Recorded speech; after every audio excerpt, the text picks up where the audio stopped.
the Fireside Chat. Now, here is a question for you. In a world where technology is advancing at breakneck speed, do we have the luxury of standing still? Or is embracing innovation the only way forward? So our next session is an engaging discussion, and it tackles this very dilemma. Is resisting technological evolution a choice? Or must we embrace the innovation to shape a limitless future? So we're bringing together experts to explore businesses and industries and individuals and how they can harness technological change instead of fighting it. So please can you give a big round of applause as I welcome the Fireside panel up to stage. Please can you give a big round of applause to Ahmed M. Amar, Jared Anthony, and Alexander Kamenev. Hello, everyone. Thank you for welcoming us on board. And today we're hosting this panel session to discuss a really engaging topic. And I guess it would be a good way to move forward from the previous keynote session to understand how can we embrace the challenges of bringing the new technology into our business and into the evolution of our companies and to evolution of IT. Now, during the exchange of the business card, I have talked to several people who represent real big banks and companies. And what we were talking about is that they face challenges of upgrading their software and comply with the standards, and both the software and the standards are outdated. My name is Alexander Kamenev. I'm a CEO of Nerdheads, a custom software development company. And what we do is we develop new solutions tailored to the needs of the businesses. I'm Gerard Anthony, CEO of DBTS Technologies. And what we do is we consult on the data management side, we consult on data security side, and we have just launched a product on the data security space to enable companies to provide analytics without accessing customers' data at all. Especially, we are not even talking about encryption or anonymization. We are saying there is zero access to the data. And that's the tech we are bringing forward. And yeah, I look forward to the space. How is it possible? How is it possible to analyze the data? Yeah, I expected that question.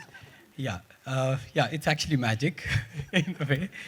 Well, the way we do it is we completely isolate customers' network out, and we use a one-way communication model where you, as an analytics company, you can still deliver SaaS solutions, even to customers like banks, where they simply say that you cannot get data out.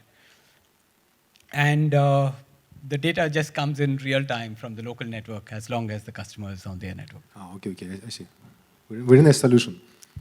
Yeah. Hello, thank you very much for attendance. It's a pleasure to be here on stage with my colleagues here. It's a pleasure, guys. I'm Ahmed Ammar, the vice president, the commercial vice president of a company called Labs. We're mainly into business solutions that are related to SAP in particular for right now, and we're extending our network for more, but SAP is big enough to be chasing our big portion of the business. We're mainly business consultants. We do implementations across the Middle East for solving businesses, the challenges with the businesses across 18 industries. We operate in the whole Middle East as a whole focus for us, the main focus for us. And resistance is our daily challenge that we face since the last 11 years. And it's always not a challenge only in the adoption of the new softwares or the changes that are there, but I'm so happy to be discussing this with my colleagues here about the resistance, and even with basic definitions of what's the resistance. How you define the resistance? Is anyone saying no is a resistance? It's part of being human that you may reject something that you would see different than you, but how would you adapt, and how would you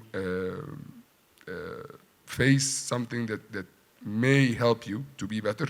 I think that's what we're going to be chatting about for today, starting from this and moving forward until how that can help us to be going to a limitless future. So I'll give the mic back to Alexander to be starting his definition for resistance and how do you see the resistance in general. Well, the resistance is all over around us. I guess if I ask our audience to raise a hand, like, did anybody of you ever change or ever happen to try to new technology and have resistance applying it into your business or applying some new ways of marketing or AI things into your particular business? Please show me your hand if you had this kind of challenge. A couple of people did so, and everybody else, like, do you even try to use the new technology? And you tried, and there was no resistance, and it went like super well, super smooth. No, of course not. So yeah, I guess that's everybody faces this problem, and mostly in any domain. But we now have a conference, not only marketing and IT. There are healthcare, education, and during the lunch, I spoke to the guy from the healthcare. And what they do, they predict the addicted people when they will get another break in their addiction. So they collect their data and then they form a cycle, and they want to prevent the second break of, for example, alcohol addiction. And this is how they embrace the new technology into very challenging problem which humanity has been facing like thousands of years.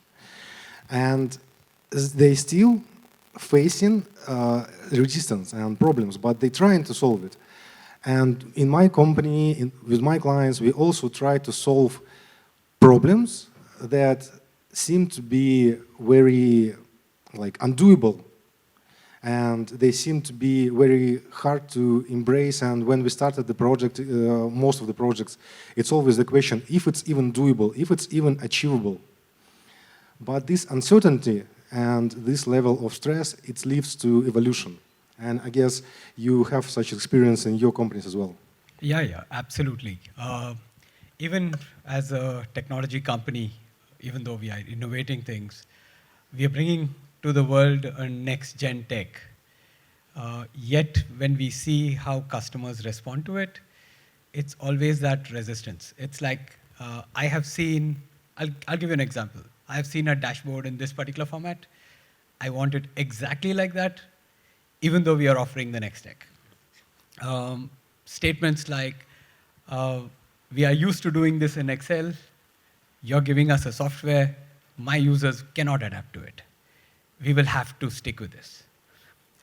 So I think from our experience, we have also seen, like when we go out of the way and we say, okay, you do your data entry, you do all your management in Excel, and we will do the automation and we will take it forward. Then they are sort of open. So I think from a tech company point, we have to just handhold people to go through that transformation phase, just going and meeting them at their level.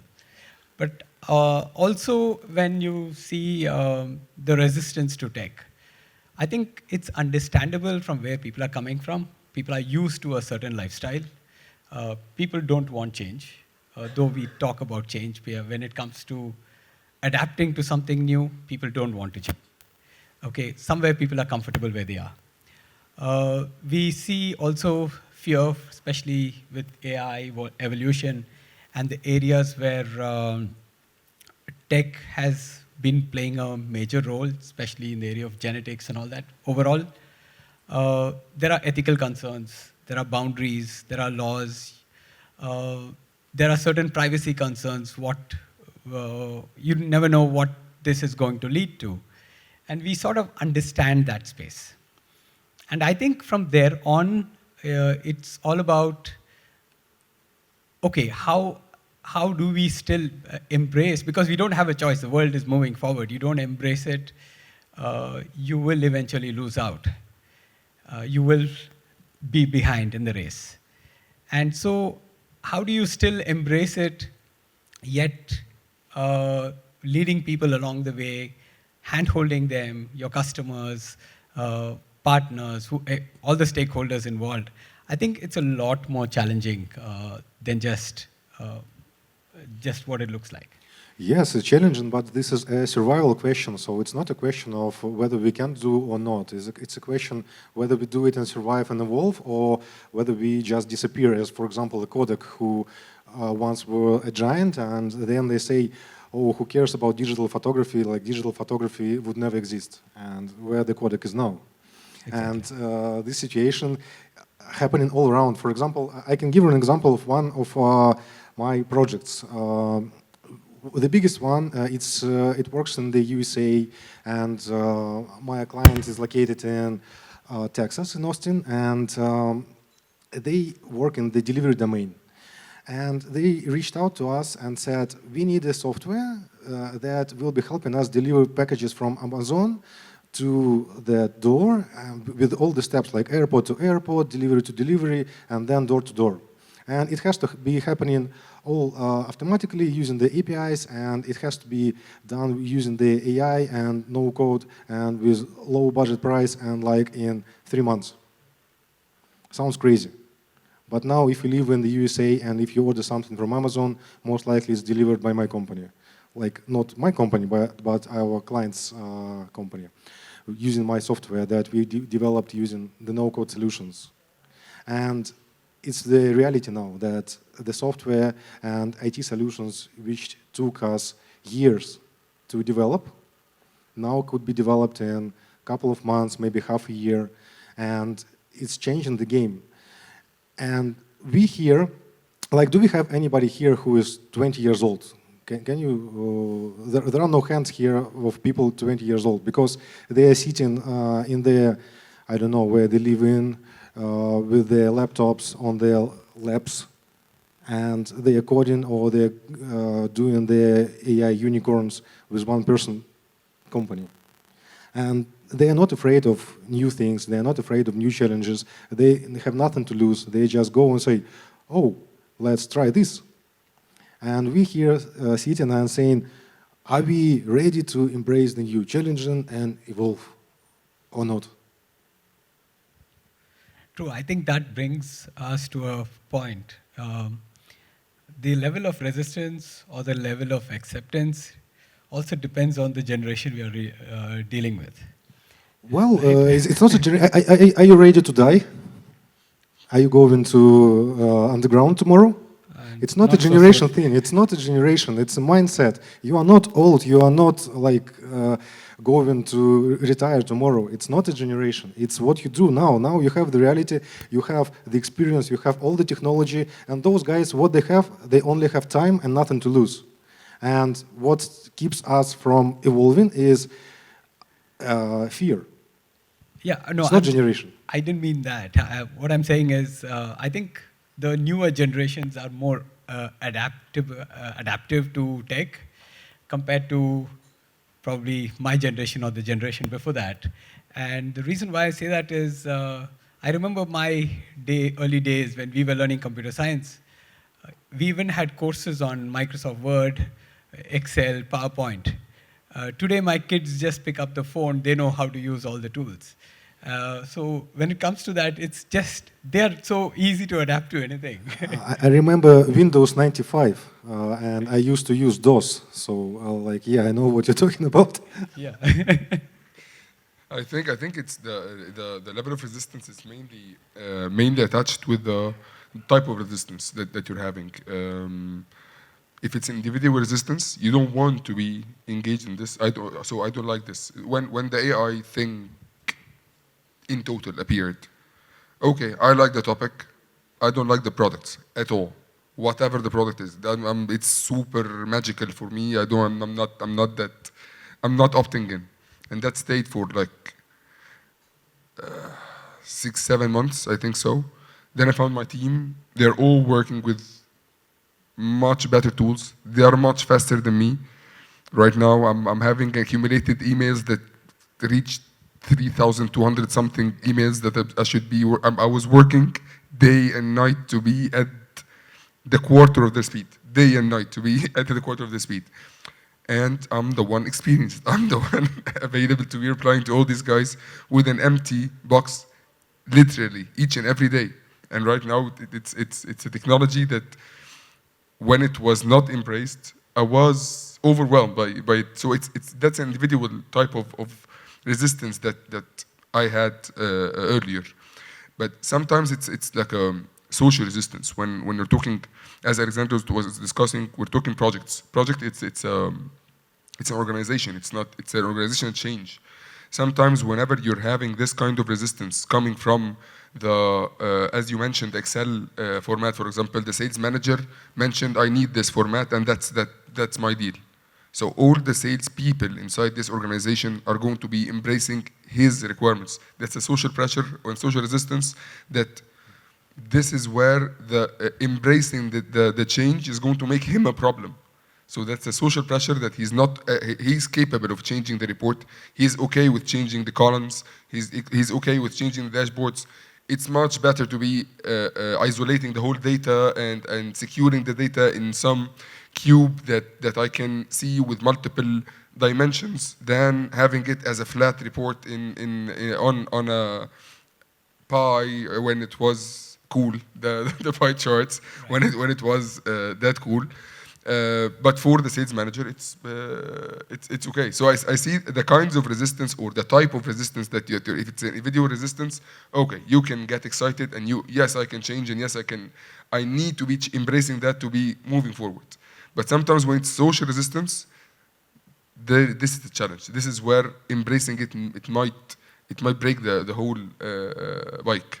Right, and I think that brings another context to it, right? It's about what will be the result of embracing new tech. Yes, okay? Yes. Like, for example, let's say employee management, or you're managing your staff, and you bring in a tech to automatically track every possible activity that they're doing, and you may do it from a tech point of view, like, okay, I can have better billing, track time effectively, I'll know where time is being lost. But look at it from the other side of the table. Mm-hmm. The employees feel that, okay, they're being micromanaged. Yeah, everything, yeah, okay? I'm monitored. They feel that, okay, now I cannot have my personal space. Everything is visible. There are privacy concerns. Yes. Okay, and what if there is a screenshot taken when something else that is inappropriate is on my screen? And these are fears that is always there.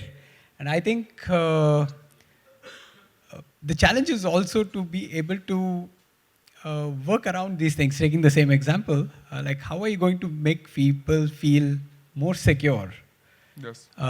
with the tech that we bring, which means we give them the control to decide what can be published, what cannot be published. At the end of it, I think whoever's embracing it, as long as that person who is impacted by that embracing of the tech is in control, I think there'll be more adoption. I think it's more or less organic. And for example, there are technologies that has appeared, and for us it's magical. It's really good. It's fantastic. Like, for example, the virtual reality when it first came.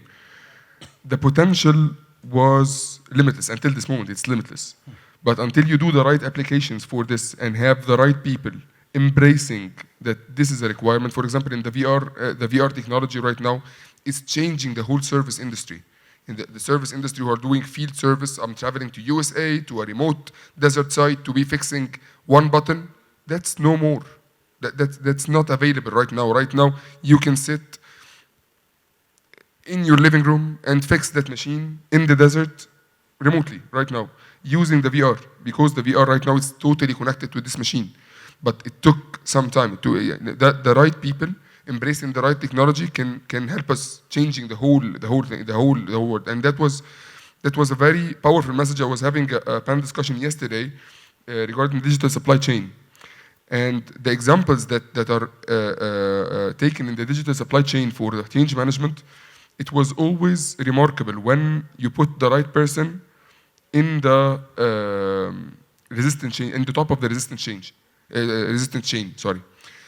When he's convinced, when he has the buy-in, he can, as a leader, he can lead his whole organization to be seeing the future, to be able to be believing what they're going to. So he eliminates totally any social resistance that's happening. And whatever that your manager is not liking, but it's in the company's favor. So we're going in the company's favor, not going to people's embracement. So we're talking about the future, our future, a future of a company that has that's dominating and leading by technology. Yes, this is exactly a good point, because we're talking about the company and we're talking about the business. So if we compare again our past and the world, for example, 10 years ago, 20 years ago, when there was like predictability, when there were some kind of elements of stability, now we are living in a world which is super unstable. It's very hard to predict what will be happening in 2025 and in 2026. And the level of uncertainty is very high. And if we, if our business relies on people alone, this might be not the best approach. We have to use the technologies, if not the latest, but at least some of the latest technologies. And here comes some ethical concerns and some problems for big companies, for huge fish in the ocean, because they have the whole domains built on the outdated software, and they have to comply with standards which are also outdated. And they challenge at the same time the people who don't want to change, the people who ask for a change and say, hey, this is outdated, I want something new, for clients who wants to use new technologies, and they deal at the same time with the standards that are not supporting the evolution. So for example, the European Union limited AI technologies, or USA who were trying to also limit the how the AI works. And this is not bad, this is good. It has to be controlled, otherwise it's a big danger. But how do we, as business people, as the people who run companies, and as the people who try to succeed in the market, because after all, business is about money and it's about revenue, it's about clients, it's about getting traction. How do we solve those challenges? Yeah, I don't know, I see it slightly different. From one thing is, you're looking at technology being used so that it benefits the company. I've always seen it the reverse. I've seen when you build technology that will benefit the people, that will change people's lives, that will impact the way people live, that will impact efficiency. In return, it definitely empowers the company, it helps you. But I think anything that we build, as long as if you keep the focus as people-centric, it has to make people's lives better. It has to change our quality of life. It has to change the way we live. It takes us a long way. I know running a business is all about profits, money, and everything is there. But I think when you start making impact, money follows. It attracts people. You are more able to relate with people. Sometimes I think so. I think that that you need the area that you're mentioning from the business perspective. Of course, I totally agree. But in your domain specifically, mainly Gerard is about the data management. It's about the data management, and in all its details, the compliance, the security, everything in between. For me, when I first heard about data management, being a business-oriented guy, being a HR consultant, CRM consultant, business software consultant, financials, my background is already financial, so I had to engage in, for me, it's data. Data in reported. What do I need? I need to keep data just kept, and that's it. Maybe 15 years later, when a huge problem happened. Okay, we need to manage this data correctly. this should be. Then I found out that there are stacks for managing this kind of data in such a way that, okay, that is big. So you're doing all this behind the scenes. We don't see this at all. Yes, and we've been doing that for 20-something years, managing your data, having a way your data is being entered in a different way, securing it in a different way, ways, even the data, when it's recorded inside this kind of table or place, it's recorded in another way that you're recording. Okay, that's That's changing people's lives, by the way. That's game changer for all the business people, because you feel that, okay, my financials is already there in the system. Anyone would hack it right now. He would see everything. No, no. If you're doing the right job, he's not going to see anything. He's not going to see anything. He's going to see X and Y's and Z's instead of 1 and 2 and 3. So it's a change. That's a game changer. And the people who will understand this are the people who had seen and lived troubles out of this kind of problems. So you would find the bigger company CIOs and CEOs, they would understand it 100% because they were the first one hacked. They were the first ones to be understanding what would happen and the first ones to be embracing that. Not out of that they have money. No. They need to change the infrastructure. They need to be adapting and disrupting their infrastructure to be using this kind of data. So you're doing an impact. It doesn't have to be a seen impact, direct eye-to-eye impact. No, it has this embracing changed the whole organization. So I'm just extending the whole thing with a live example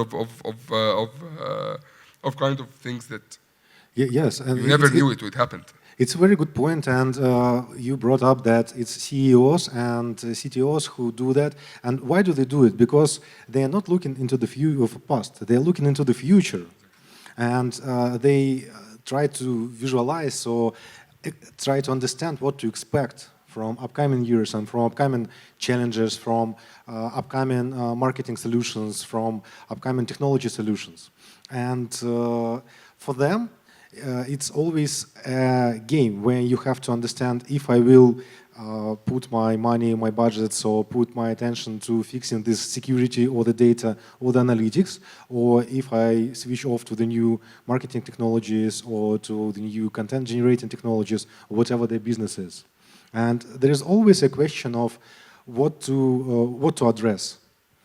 And I guess that the resistance in the technological space and in the space of evolution and change in any technology in any company comes also from the domain, from what exactly you're trying to change in your company or in the world. And I agree with your point that it's people-driven. Of course, it's very important. After all, business is money, but money comes from clients. And if you bring value to this world, the business grows. If you don't bring value, it doesn't. Yeah. And as a business leader, you always have to think, now it's December 2024, so next year, 2025, how will it impact the life of humanity, the life of my business, the life of the bank who holds my account, and so on. And answering those questions, you can come to a point if you have to embrace the technology or if you have to wait until the situation on the technological market will get more stable or the more appropriate solution will come on and you can use them. Yeah, I think it's not about waiting to see if the product gets stable or how the technology matures there. The differentiator is like I was just sharing this with my team members. There was a time when people used to say the big fish will eat the small fish. Okay, but today we are living in an age, it is the fast fish that will eat the slow fish. Okay, the whole dynamics have changed. I don't see a reason why we should sit back and watch. Because even by doing that, you're already behind. Not necessarily. Yeah. I don't agree with this completely. I have statistics that around 98% of new AI startups fail. They don't wait. They develop the startups, especially 2 years ago when all the AI only started to appearing, and they were developing things like, okay, we will be watching your emails, or we will be generating pictures, or we will be writing something in a document for you. Mm-hmm. And then half a year later, Google or Microsoft, they introduces their copilots or Gemini, and all those startups are gone because they're useless. So sometimes sit and wait is best strategy other than go and implement something which is already, which might seem to be a good solution, but the market is too fast. But Alex, I think volatile. Gerard meant the core technology. He didn't mean what you're building on the technology. What Exactly. you meant, what you're meaning is the businesses around the technology itself. If you are not adapting or not embracing the artificial intelligence revolution that's happening inside all the applications, it's okay not to embrace it. It's okay not to believe that there is something out of it. But what's the result? You're going to be behind. You're going to be far behind. But if you are embracing the AI as a concept in general, how can we use it? Not in this, not in this, not in this, because the big fish are going to play in these domains. So I need to be fast in this during using this technology in another kind of. So just embracing the tech itself, it's a game changer for you as a company. What I mean is that, for example, if you're a company, you're not an entrepreneur. I'm talking a company adopting AI. Whenever you are late to introduce new customer experience to your customers. You're late to scale your data. You're late to be having conversational AI between your employees. You're late in 5, 6, 7, 8 ways. So the companies who are in the market are already leading by technology that you should have been embraced just 1 year back or 2 years back. I think that the embracement of the core technologies right now it's significantly, especially the ones that were not designed for humans, the things that were designed for robots and designed for the kind of that accepts 100 terabytes of data per second, and the things that we were not dreaming about in the early days. That we were, okay, 2 bytes, that's fantastic, because our mind understands the 2 bytes, does not understand the 100 gigabytes does not understand, but a robot understands it. He can process it. He can do it. He can do your much better than you. He can help you do your. He's not going to replace you. At the end of the day, you're going to do the work, but he's going to help you who to target, who to market to, where's the opportunity. That's how. What's the margin of doing the business in that? How will you get the impact? How will you get delivery? Moving forward. So that I think the embrace of the core tech is the core thing. Yeah. Also, sharing from my own experience over the last 2 years. Okay. Ever since OpenAI and ChatGPT came out, so we were one of the early adopters to that. Okay. We just picked it up. We created a tech on top of it, and especially in the area of analytics and report generation, SQL generation. These were areas we were focusing on. We did build something great there, but after all the investment that went into building something like that, OpenAI themselves came up with a feature to give you SQLs out of the box. Okay? So in other words, what I'm saying is, being an early adopter, sometimes you tend to lose out because we didn't wait to see the market evolve there. But did that stop me from doing that further? No. We kept innovating one space after another. We invested in the technology space. We looked at the security space, the data security as well. And we brought in AI there. So when I see the thing, there are times, being an early adopter, you may fail. But now we have this product called Kazel, which is state of art in the security space, which is a big success. So the moment you hit something like that, it just beats all the other failures. You forget all the pain. You forget all the pain because this is what success looks like. Yeah. Exactly. Yeah, and this is really great. Congratulations on that you have achieved it, and I guess we can all applaud for the successful IT and AI product which brought your company through all these challenges and through all this competition. But getting back to the topic and addressing your statement is that getting closer to finding the answer to the question if we have to wait or if we have to resist to the technology or use it. We have to find a proper domain. We have to find a proper way to use the technology, not trying to change everything at once and not trying to solve all the problems altogether. Totally agree. Yeah. And if you have in your business the big data management solutions where you have to tackle data and where you have to address the data, analyze the data, it's totally AI doable.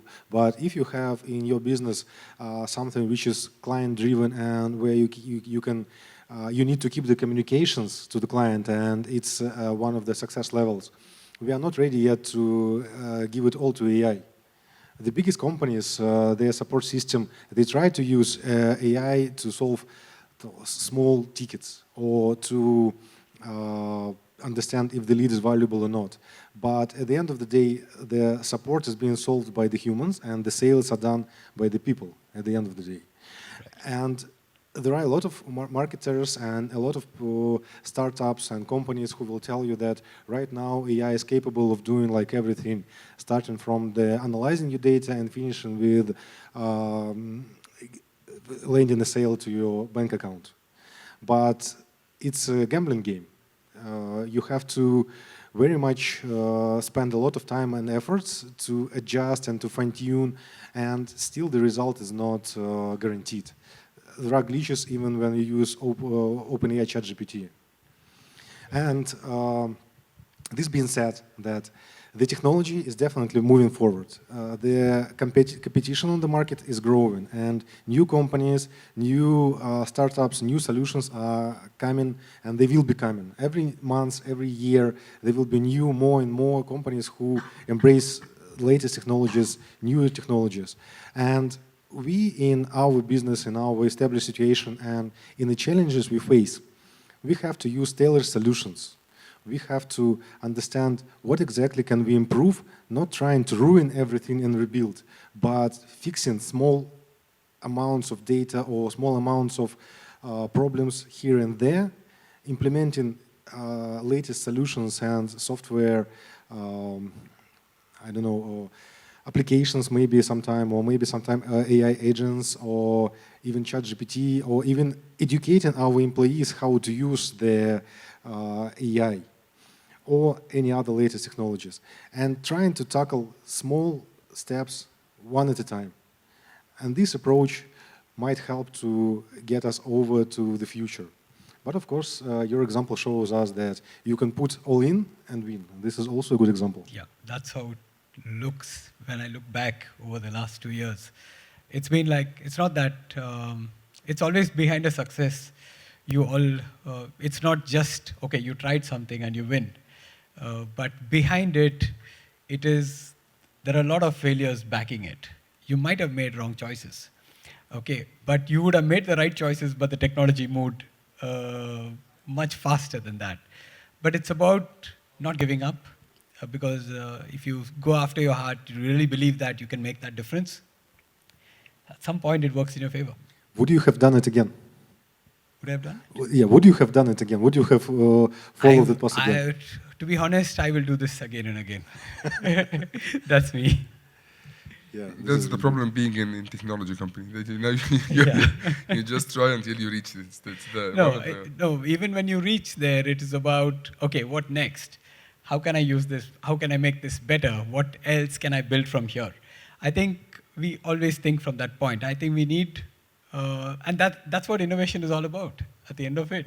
Yeah, I think so. So this is the reason why my company, we don't have a product. So we sell services. We develop tailored solution for business needs. So there is a business, they need this particular thing that has to work in this particular way. And no any solution of the market is tailored enough or suitable enough to do this job how it has to be done. And this is what brings me enjoyment and excitement when we get that solution goes live and people use those services, like real clients, real people. I think that it's about hundreds, thousands of people using my products every day. And it really brings a kind of a pleasure and a kind of willingness to keep going and to keep developing new solutions which will also get to the market and that will grow. Yeah, but while we do that, while we keep developing it, one thing that I think we need to be careful about is the whole sustainability part of it. Okay, a lot of tech that is evolving, really robs our planet of our resources. I don't have the exact stats, but somewhere it says that if you ask 40 questions on ChatGPT, you rob the planet of 1 glass of water. Yeah, Okay. because the technology is the same as the internet. It's as good as the person who is using Exactly. it. It's not itself as good, but you must be very good to be getting very good results out of it. And right now in the critical cases, if you're designing, if you're doing something critical for the companies, in the big corporates, you're not allowed to use the ChatGPT. Yes. Right now there is a ChatGPT-like systems being done inside the ERPs and inside the Yeah, companies correct, itself, Absolutely, yeah, you're not not to allowed. be published. Yeah, of course. Yeah, this is, that's exactly correct. You don't need to be changing everything at once, and you need to be, oh, this kind of technology is good, but for me, how should I be utilizing it? Yeah, by the way, it's what Amit was talking about, that you have to implement the RAG approach and to implement the solutions like you do, which not facing the internet and only the internet, the network, and they use the data without getting to the internet. Yeah, and again, just coming back to that earlier question where we were talking about sustainability part. Yes. So I would like to basically, since we are running out of time, one thing what I want to leave it as a takeaway at this point is that, we can do everything with tech. Okay, we need to adapt to newer technologies. We need to go really fast and all that.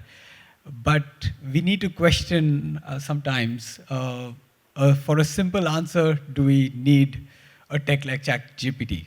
Okay, it's like saying what is 5 plus 5, and I lose my ability of calculating that, and I have to use a calculator for that. Those are the flip sides when you rely too much on the tech. But at the same time, you remember that most of this tech comes with a lot of power consumption. You don't realize it because you just ask the question and you get it. But we need to be mindful of what this impacts the planet. Yes, totally. And since we run out of time, let's finish this conversation with such an idea of sustainability that nowadays ChatGPT can solve mostly any and answer mostly any question. And for generations to come, I can easily imagine that my grandchildren, they will not be able to write. Maybe they will have the ChatGPT implemented into their brain. And one day there will be a massive blackout and power shortage, and they will be not able to start a fire. And that's how the humanity will go out of the planet. So do we need to embrace all the technology? I think that's an ongoing debate. That's going to live. Thank you very much for having us today. Thank you. All of us. And thank you. It's a pleasure having you guys. Yeah.